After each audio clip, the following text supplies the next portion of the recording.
Hi everybody, it's Pollo Del Mar, and I am back with an... God damn this nail. Hold that thought. Before we dive into details about the new Pink album, Hurts to Be Human, which comes out on Friday, April 26th, I want to get some things out of the way. Follow me. The information's right there below. Don't get distracted by my breath. When the last Pink album came out, just last year, I did an album review of it. Pink actually tweeted a snippet of the video. Hurts to Be Human is her 8th studio album, and I've loved her since album number 1. So I was very excited to get this album days in advance and have the opportunity to listen to it on repeat so I could give you guys the skinny on what's going down. You heard Hustle, Walk Me Home, Can We Pretend, and most recently, Hurts to Be Human, the title track with Khalid. I'm assuming that you have already heard all of those. What I'm going to focus on are some of the tracks that you haven't heard and my personal favorites. The last album was by far the best of Pink's career. So my expectations were extra high, and I'm not going to say I was disappointed. But there are some absences of things about Pink that I love and lots of other things that I think that we all love about her. My favorite song on the entire album is track number 3. It's called My Attic. It's that vulnerable side of Pink that we all know and love, with the part that makes her, I think, so accessible and human, how flawed she is as a person. And in this particular case, My Attic is a metaphor for all of those dirty little secrets that each and every one of us keeps, that we think that if somebody found out about us, it would just make us unlovable. She says, I keep hiding the keys in places even I can't find, hoping that someday you'll find them and you can see what's in my attic.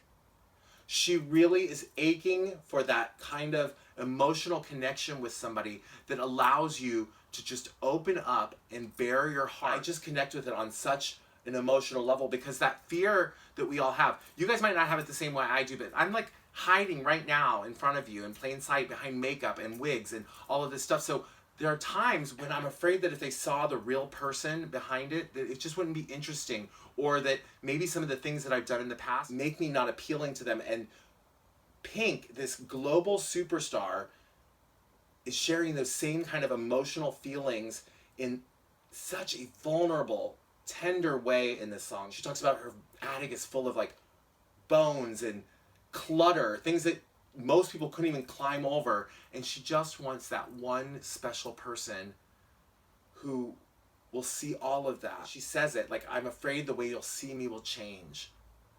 And I think that that's what we all as humans really yearn for, somebody who will see us at our worst and still love us. The track on this record that I could see exploding at radio is called Hey Why, Miss You Sometimes. It's track number 2. This track is very radio friendly.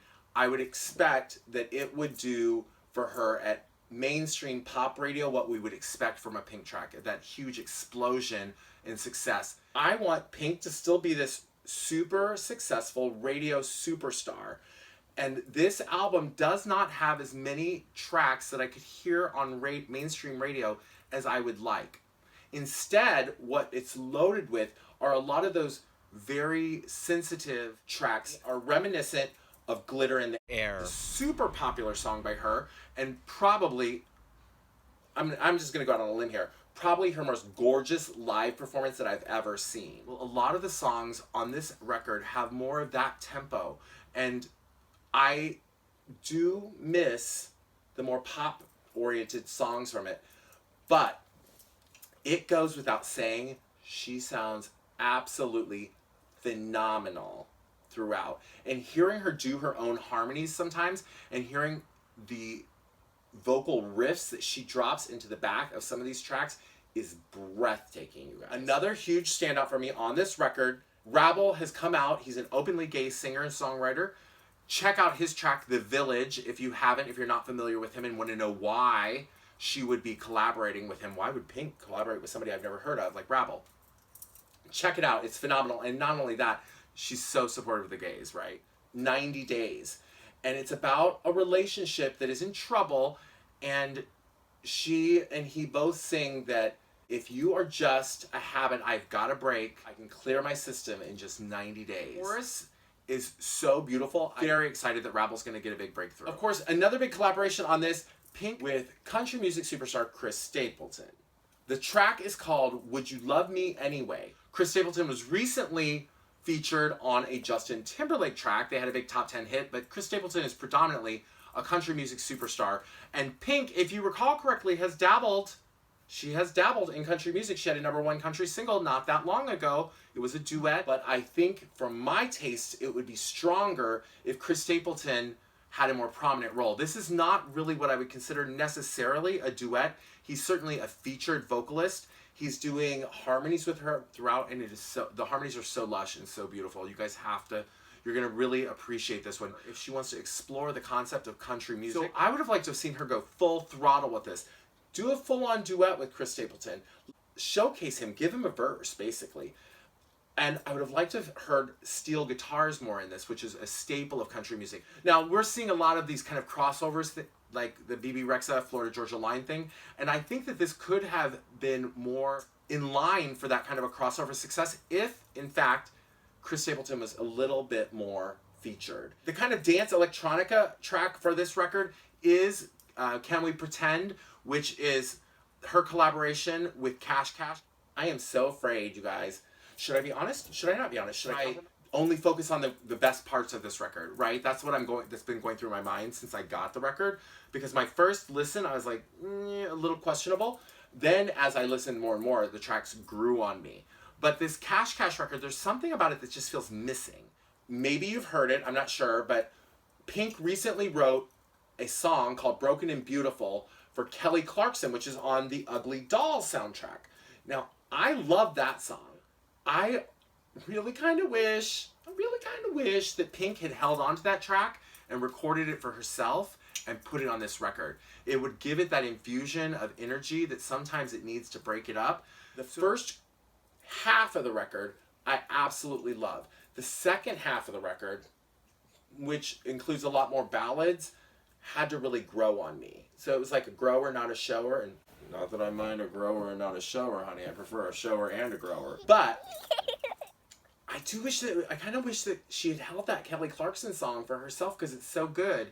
And I think it would have fit in on this record and maybe filled this gap that I'm missing in that dance pop arena. After listening to this album, Hurts to Be Human, like, I don't even know how many times, one thing that completely stands out to me is that this is like 20 plus years into Pink's career, right? And we have gotten to watch this beautiful young girl grow into a mature woman. If I'm honest about this album, I do wish that there was like more club bangers and like more big booming pop radio hits.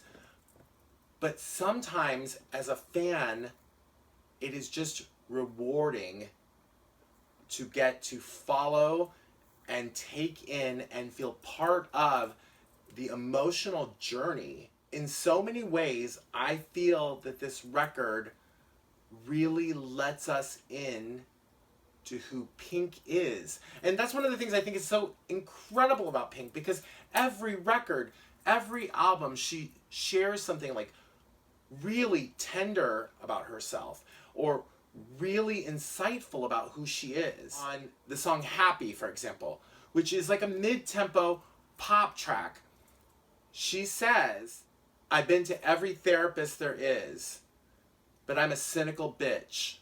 Sometimes I wonder if I'm afraid to be happy. Holy shit, like, how many of us out there, like, want to be happy? Like, I want to be happy. But then if you are presented with that opportunity, it scares you. Because then, if you're happy, that means that invariably the other shoe is going to fall. I'm taken in by Pink because that's what I love about her. Her ability to put into words things that I've experienced. I think that's what makes her universal. because and the fact that she can do it by hopping from genre to genre, like in the closing track, for example, is called "The Last Song of Your Life," and in it she says, "Tell me what you want, not the parts you've rehearsed, but everything else." Holy shit! Really though, that's what it is. Like, we all, I think, go into the world with like this script that we've rehearsed. If like somebody says, "How are you?" you just say, "I'm doing well, thank you." But behind the scenes, we have things that we want for ourselves that we don't want to, we're afraid to tell other people, or they don't reflect the image that we want. And Pink is probing, like she closes this album by probing, what is it that you really want out of life? Not the part that everybody knows, but like, what do you really want? What is it that you're afraid to tell people? And so many times throughout this album, she talks about her fear. Like, do I have the courage to change? That's another track, Courage. She touches on a lot of really adult content. Not in that sex way. Like, I'm not talking about like in that rated X adult content way, but like she touches on really adult questions. Like Circle Song, which is the second to last track. She talks about being a mother and having a daughter who needs her to be like, she says, "My daughter thinks I'm badass and I want to be." But in her head, she questions it, like if she can even do that. She talks about in the song like wanting to go back, kind of like the song where she wanted to go back to playing Barbies on the last record. This one, she reflects on how, like, when she was a little girl and she was scared of there being monsters in the closet, her dad would take care of that, but she doesn't have that anymore. And now it's her responsibility. There's this little girl who depends on her, you know, who depends on her to make sure that the monsters aren't in the closet. And there are times when she feels overwhelmed by the responsibilities of adulthood, and she puts that into lyrics that are so beautiful. Of course, her ability to convey that emotionally through her voice and these extremely strong lyrics, it's one of the reasons why she's one of my favorite artists. So maybe this record isn't going to hit you quite as immediately as other records did. It didn't me. Like, I sat and I listened to the record and I was like, at first I was a little disappointed because I wanted those club bangers. Yeah, this is Pink, girl. Oh, I'm gonna break it down. Oh, yeah. And I didn't get that. And then I listened to it again. And there are tracks that are going to be like super radio friendly, like Could Have Had It All. Like really nice upper mid tempo track. I could see this blowing up at adult pop radio. Maybe not like top 40 where all the kids are listening and not like, but it's a really poppy, fully radio accessible song. And there's that, and that sort of gets me through. And part of me thinks that this is shit that's always going on in her mind, and she just writes it down to get it out of her head. But the other part of me just thinks that she has this innate ability to pick up on themes that all of us have experienced. Like, who hasn't wondered? You know, like if you're a really shitty person to the guy or the woman you love, are they still gonna stick through it with you? She says, "Am I just your good time girl?" Like, meaning, like, are you like, oh, god damn these nails! If I'm to be honest, I don't think this record is quite as out of the gates spectacular as her last record. But when it was all said and done, I was left thinking about so many themes in my life. The album's called Hurts to Be Human, but it could seriously, at parts, be called It Sucks to Grow Up. And I really think that that's a big part of it. She's questioning like who she is as she's becoming an adult. She's grown into this woman in front of our eyes, and she's starting to question like, who the hell am I? And maybe the fact that she's now maturing is why we don't have those club bangers. Maybe she's not out at the club so damn much. She's got a little girl at home. But the fact of the matter is, while there were parts of what my favorite elements of Pink are, those big club bangers, those poppy tracks, those were missing. What I was left with was a whole bunch of questions about my own humanity and what it means to me to be a person who's growing up and maturing and having to make adult decisions and do things that I'm not comfortable with. And sometimes I legitimately ask, am I even capable of doing this? So it does make me feel a little bit better knowing that someone like Pink, who, despite the fact that she questions whether she's badass, she's fucking badass. So if a badass like Pink has to second guess herself sometimes, and if someone as kick-ass as Pink thinks that she's got an attic full of secrets that people might not love her if they knew, then I think that it just gives all of us out there permission to just be flawed and human, and whoever you are, we're doing the best we can.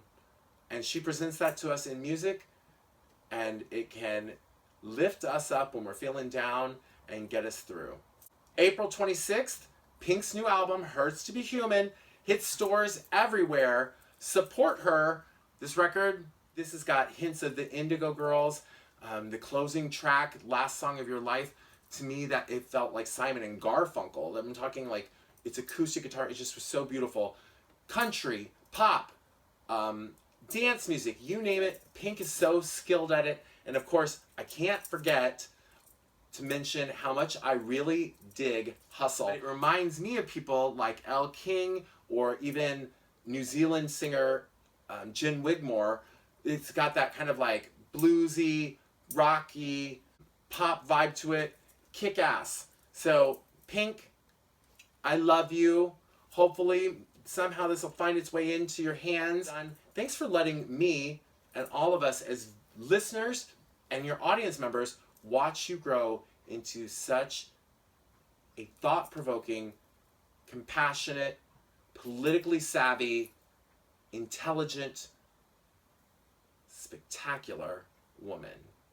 All right, guys, that's my review of Pink's Hurts to Be Human. And like I said, follow me. Follow me on Instagram, Facebook, and Twitter. All the information is going to be right here below me. And don't forget, subscribe. I'm Pollo Del Mar. Until next time.